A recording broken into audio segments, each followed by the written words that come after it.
Hi అండి అందరికీ. మీతో మరొక కొత్త రెసిపీ అయితే షేర్ చేసుకుంటున్నాను. అదేంటి అంటే మనం అంటే కూరగాయలు లేకపోయినప్పుడు కానీ, ఏదైనా వెరైటీగా స్పైసీగా తినాలనిపించినప్పుడు కానీ ఇలా ట్రై చేయండి. చాలా బాగుంటుంది. అప్పుడప్పుడు వండుకున్న అన్నమైనా సరే, నైట్ మిగిలిపోయిన అన్నమైనా సరే, లేదా మార్నింగ్ మిగిలిన అన్నం నైట్ చేసుకున్నా చాలా బాగుంటుంది. సో ఇలా ట్రై చేయండి. సో మనం వెల్లుల్లి రెబ్బలు, అలాగే పల్లీలు, కారం, ఉప్పు, ఎండి కొబ్బెర ఇవన్నీ యాడ్ చేసి పౌడర్లా గ్రైండ్ చేసి పెట్టుకోవాలి.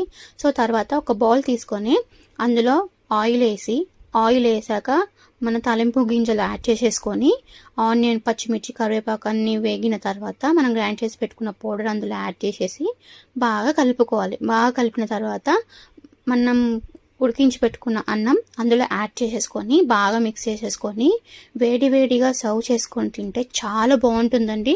సో ట్రై చేయండి. Thanks for watching.